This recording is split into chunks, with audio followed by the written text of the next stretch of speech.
안녕하세요. 범블한목독파입니다. 구독과 좋아요, 알림 설정, 회원가입 부탁드리겠습니다. 한국은행이 이번 달 금리를 내릴까요? 거의 불가능할 가능성이 아주 높아지고 있죠. 최근에 오르고 있는 환율이 거의 미치기 일보 직전 아닙니까? 화산 폭발 수준의 이 뚜껑이 열리는 환율 역류 현상이 일어나고 있기 때문이죠. 이렇게 환율이 높아가는 추세, 그러니까 자본의 흐름은 이 추세가 중요한데, 지금 1399원을 찍고 있는 환율은 거의 1400원 허들을 훌쩍 넘어설 기세죠. 이거 추세적으로 볼 때도 연말로 갈수록 환율은 꼭지가 돌 수밖에 없는 게, 달러 강세가 사상 초유의 상황으로 달려갈 채비를 이미 마쳤기 때문입니다.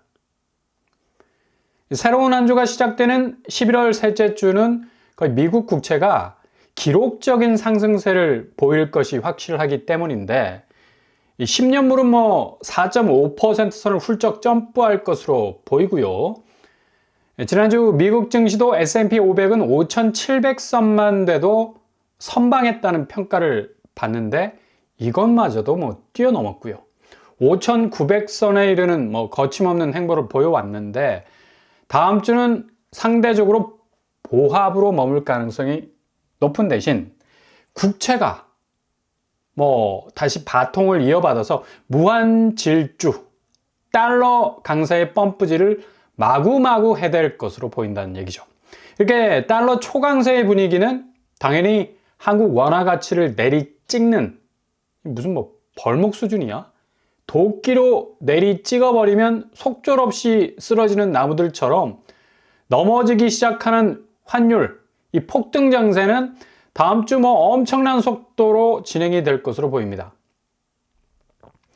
그러니 한국은행이 이번 달 금리를 내리고 싶어도 도저히 인하 버튼을 내릴 만한 시츄에이션이 아니란 얘기죠. 좀 전에 말씀드린 추세, 그러니까 환율의 엉덩이에 불을 붙일 수 있는 달러 강세가 국채 금리를 중심으로 다시 전열을 정비, 미친 듯이 올라설 가능성이 높다는 얘기죠. 지난주 한국은행이 환율 방어하느라 보유 외환액 많이 태웠을 건데, 아니 무슨 캠파이어 하는 것도 아니고 이렇게 속절없이 방어에 몰두하는 수세적인 입장에선 앞으로 방어의 쉴드를 더 두껍게 쳐야 한다는 부담은 결국 달러가 찌르는 창끝이 워낙에 날카롭게 날아오기 때문에 하는 입장에서 더욱 두껍게 달러로 채워서 막아내야 하는 입장이라는 얘기죠. 이 상황에서 금리를 내린다는 게 정말 어려운 결정일 수 있다는 것이고요. 지금 미국은 4.75%, 한국은 3.25%, 1.5% 정도의 금리 차이를 보이는데, 아마도 11월은 동결로 갈 가능성이 어느 때보다도 높겠습니다. 일단 맞고 보자는 디펜스 방어 체계 구축이 시급해서 달러가 1,500선까지 갈 수 있는 가능성 어느 때보다도 높아지고 있죠. 자연적으로 환율이 폭등을 하게 되면 하늘이 2%대 물가 목표치를 세팅해놨는데, 현실적으로 불가능한 이 변수가 터지는 것이기 때문에 무턱대고 기준금리 내릴 수가 없는 거죠. 트럼프 트레이드가 일기 집권 때보다 더 강력하게 몰아칠 거 분명하지 않습니까? 한번 해본 사람과 초짜인 사람의 차이는 바로 속도에 있다. 거칠 것이 없는 경험적 선택 분명히 할 것이기 때문에, 아마도 취임 전부터 엄청난 행정 영역의 변화가 그냥 자연스러운 생태계 변화처럼 금융시장에서 일어날 것이 분명해 보이기 때문에 한은은 여러모로 고민이 커질 수밖에 없는 거죠. 게다가 거시경제 부분에선 한국이 수출 기조가 썩 좋지 않죠. 미국 정치 지형도까지 바뀌었기 때문에 수출지향적인 산업구조에 엄청난 타격을 받을 가능성도 아주 많아졌다는 얘기입니다. 특히 가장 기저의 자산 가치를 할 수 있는 이 부동산은 집값과 부채라는 이 두 기둥의 중심이라는 자리를 차지하고 있어서, 지금까지 집값이 실체 없는 상승세, 그러니까 실수요가 이 정도 집값 상승을 견인했다고는 믿어지지 않을 만큼, 솔직히 까놓고 말해서 상급지 상승세는 실수요와는 거리가 무관하다. 죄다 자전거래, 허위거래, 거래량이 뭐 2달간 폭발을 하니까 어설프게 가격을 고점에다 걸어놓고 먹튀하는 현상이 릴레이식으로 이루어지면서 뭐 호가세 방어하고 한두 건 나오는 고점의 거래가 마치 뭐 엄청난 집값 불기둥을 만들어버려서 뭐 다 태워버리는 것처럼 모두가 그렇게 믿도록 만들어버린 실체 없는 장세. 한마디로 유령 장세였죠. 이게 지금 고스란히 거래량 급감과 거래 취소라는 등기 안 친 신고가들이 속출하면서 쏟아지고 있지 않습니까? 그러니 지금 최고점을 회복한 집값들이 죄다 거품일 가능성 크다는 얘기입니다. 지금까지 호가가 단단한 가격 연대를 이루면서 버티고 있지만 이런 실체 없는 가치들은 결국 대외적인 금융 변화가 급격하게 찾아오면 그냥 한 방에 무너질 수 있는 취약점을 가지고 있는 거죠. 그러니 하늘이 내실 있게 오른 집값 추이가 아닌 거품에 가까운 집값 추이, 유심히 뭐 지켜볼 수밖에 없는 거고, 여전히 호가세는 정고점을 회복했다라는 말을 하고 있으니 안정되지 못한 집값 추세로 판단을 할 수밖에 없는 건데, 이게 고스란히 실수요들이 밀어올린 거래량의 기저에는 정책 대출 60%라는 엄청난 부채의 리스크가 지금도 깔려 있다는 얘기죠. 그러니까 부동산에서 정말 이 최악의 상황이 연출이 된 겁니다. 실체 없는 집값 띄우기식 거품 가격을 가득 떠안고 있는 아파트 가치. 게다가 실수요들이 앞다퉈서 진입하려고 벼락거지 되기 싫다는 쫓기는 심정으로 집을 사려고 무턱대고 대출을 마구잡이식으로 냈던 거. 이 두 개가 융합이 됐다는 얘기죠. 그것도 상승적인 장세로 갈 수 있는 게 아니라 한 방에 이 부실들이 무너질 수 있는 리스크를 잔뜩 생크림 케이크처럼 발라놔서 뭐 생일빵 할 때 한 번에 뭉개질 수 있는 그런 붕괴 위험이 충분히 있을 수가 있다는 얘기예요. 그냥 집값과 부채라는 뗄래야 뗄 수 없는 한국식 부동산의 전형을 고스란히 섞어 놓은 건데 기가 막히게 섞인 거죠.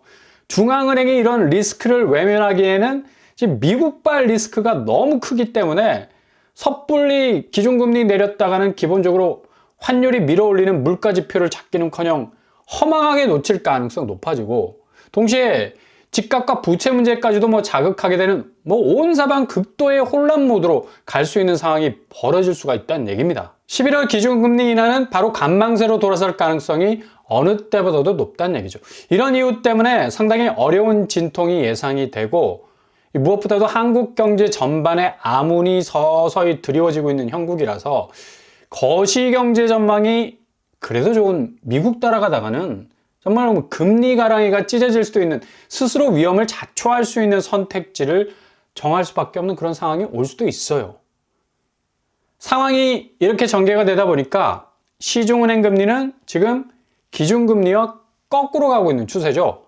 기준금리는 내리는데 시중은행 주담대 금리는 다시 올라가는 시소 효과가 계속해서 나타나고 있는데, 아마도 이 당분간이 아니라 내년도 내내 이런 상황이 더 터프하게 진행이 될지언정 완화되기는 어려울 거다. 당장 11월 27일에 입주하는 둔촌주공만 봐도 뭐 급박한 상황이 전개가 되고 있지 않습니까? 상호금융계열 쪽으로 잔금대출 방향을 틀면서 광주농협 용주지점까지 문을 두드린 수요층이 한꺼번에 몰려들면서 지난주 초에 이미 대출 상품 다 소진이 됐습니다. 솔드아웃 됐어요. 금리가 뭐 시중은행보다 다소 낮은 수준을 보이니 뭐 거칠 것이 없었겠죠. 그러니 여기서도 대출받지 못한 집주인들은 발을 동동 굴릴 수밖에 없고, 원래는 대규모 입주 예정인 신축은 은행들이 저렴한 금리 앞세워서 잔금 대출을 해주는데, 이게 이제는 뭐 거꾸로 상황이 바뀌어버렸어. 상호금융, 2금융권은 비교적 이런 스탠스를 취하는데 1금융권은 오히려 금리를 올려서 받아. 일례로 국민은행 같은 경우는 4.8%의 변동금리 제시를 했죠. 광주 용주농협이 4.2% 정도였으니까 금리 차이가 뭐 많이 날 수밖에 없고요. 그러니 입주 예정자들이 금리 때문에 머리가 복잡해질 수밖에 없는 겁니다. 아마도 올해 대부분의 은행 대출 총량제가 소진이 됐기 때문에 내년 3월까지 입주여서 이걸 노린다는 분위기도 전해져 오는데, 금리는 내년으로 넘어가면 더 압력이 거세질 것으로 보입니다. 지금 미국 국채금리가 딱 버티고 있어서 굳이 뭐 기준금리 신경 안 써도 되죠. 연준은 아주 그냥 편안한 마음입니다. 이 국채금리 때문에 나머지 은행채, 코픽스까지 뭐 국내 시중은행들 금리 상승세 계속해서 가팔라질 겁니다. 시중은행 주담대 금리는 더욱 높아질 가능성 아주 많아지겠고요. 둔촌주공 입주가 그리 녹록치 않은 금융 대변화를 맞이할 가능성 아주 커질 수밖에 없는 거죠. 대체로 뭐 8조 원 정도의 대출을 땡길 것으로 전해지고 있는데 12,000채가 대출 범위 확대가 될수록 상당히 진통이 오래도록 이어질 가능성 높고 심지어 뭐 조건부 전세대출 제한까지 걸려 있어서 세입자가 뭐 전세대출 받기에도 빡빡하지 않습니까? 그래서 둔촌주공 전세가는 강동구 전체 전세가를 내리누를 수 있는 또 다른 변수가 될 가능성 높다는 얘기입니다. 지금 올림픽 파크 포레온 전세는 3,000건 가까이 뭐 쏟아져 나오고 있고요. 잔금 부분이 명확하지 않고 세입자 대출이 확실하지 않아서 3,000건 수준이지 이게 어느 정도 가닥이 잡히게 되면 세입자 모시기 위해서 30평대 뭐 7억 정도의 지금 전세가는 급락할 가능성도 있어 보이고 과연 이 4,000채 정도는 꼭 전세보증금을 활용해야 하는 그런 세대이기 때문에 자금 동원이 여의치 않으면 백기를 들 수 있는 상황까지도 올 수 있는 그런 사태가 벌어질 수도 있다라는 얘기죠. 이렇게 지금 부채 문제가 걸려있는 한국 부동산은 전체적인 대출 문제가 걸려있는 것이기도 해서 함부로 금융권에서 이전처럼 뭐 손님 모시기식의 선심성 대출은 이제 상상도 못할 것으로 예상이 되고요. 결국 이런 부담을 고스란히 안고 있는 한국은행은 이번 달 금리를 확실하게 동결할 것으로 전망이 됩니다. 결국엔 강동구 19억 하는 아파트가 어떤 행보를 보이느냐. 그렇게 상승세를 보이던 강동구가 오히려 미분양이 이렇게 많이 쏟아진다는 것도 쎄한 분위기 연출해주고 있는 겁니다. 그러니 둔촌주공 역시도 시세적인 부분에서 분명히 커다란 영향 받을 것 확실해 보입니다. 앞으로 집값 역시도 전체적으로 볼 때 한은의 기준금리나 불투명성이라는 분위기와 함께 신축 대장단지들의 급락 소식들이 여기저기 터지면서 엄청난 변화의 소용돌이 속으로 들어갈 가능성이 어느 때보다도 높다는 얘기죠.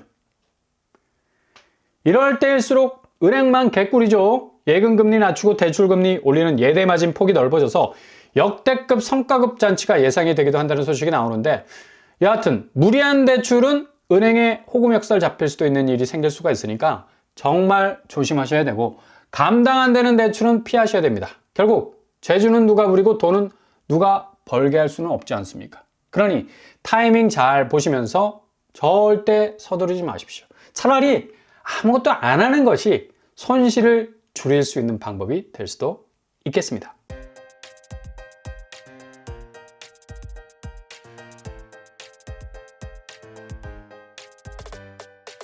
오늘의 부동산 캐리커처 시중은행들의 움직임이 예사롭지 않습니다. 결국 한국은행이 기준금리를 낮추는 것도 부담스러운 국면, 이와는 반대로 시중은행은 대규모 신축 단지에도 금리를 팍팍 올리면서 대응하고 있죠. 결국엔 금융 대변화 속에서 자칫 고금리에 물리면 떨어지는 집값 감당 못해서 큰 위기를 겪을 수 있으니 부디 조심하실 수 있길 바랍니다. 올동원합니다. 항상 여러분의 길이 꽃길만 되실 수 있길 바랍니다. 자, 오늘 뻔뻔한 복도발 마치겠습니다. 구독과 좋아요 부탁드립니다. 감사합니다.